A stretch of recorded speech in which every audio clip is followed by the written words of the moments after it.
ইতিমধ্যে তারা পৌঁছেছেন। তবে কারাগারের একটি সূত্র জানিয়েছে যে তাদের সংখ্যা প্রায় 40-এর মতো, অর্থাৎ আমরা শুনছি যে 43 জন সদস্য আসছেন। তবে সব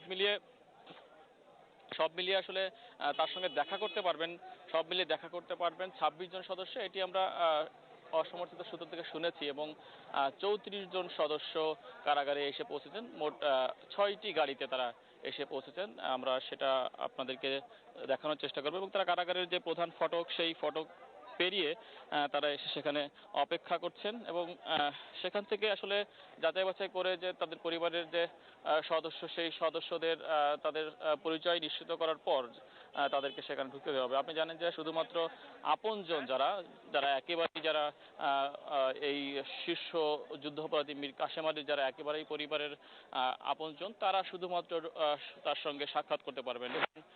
সেই সাক্ষাৎ আমরা একটু শুনেছিলাম যে হয়তো 22 জন আসতে পারেন, তো সেই সংখ্যাটা 26 জন বলে আমরা শুনেছি। তবে এখন আসলে সেটি নিশ্চিত নয়। তবে কারা সূত্র থেকে সেটি আমরা নিশ্চিত হয়েছি যে 26 জন সদস্য তার সঙ্গে দেখা করতে পারবেন।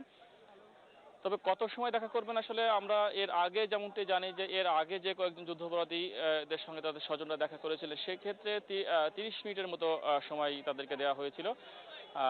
এই ক্ষেত্রেও হয়তো 30 মিনিট তারা সময় পাবেন। তবে কারা ফটকের কিছু নিয়ম নীতি রয়েছে, সেই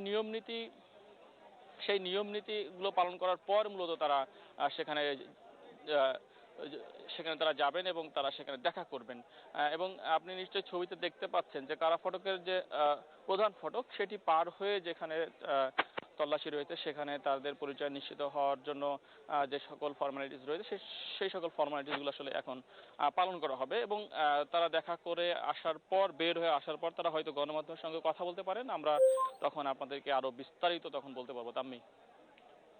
মহসিন, আপনাকে ধন্যবাদ। দর্শক, আমরা কথা বলছিলাম আমাদের সহকর্মী মহসিন কবিরের সঙ্গে এবং তার কাছ থেকে যেমনটি আমরা জানছিলাম যে ইতিমধ্যে 6টি গাড়িতে করে পরিবারের সদস্যরা এসেছেন এবং যার ভিতরে আসলে সংখ্যাটি 40 থেকে 43-এর মতন। তবে সব মিলিয়ে দেখা করতে পারবেন 26 জনের মতো, এখন পর্যন্ত এটি তিনি জানিয়েছেন। পরবর্তীতে বাকি খবরগুলো জানার জন্য আমরা আবারও তার সঙ্গে যুক্ত হব। এরপর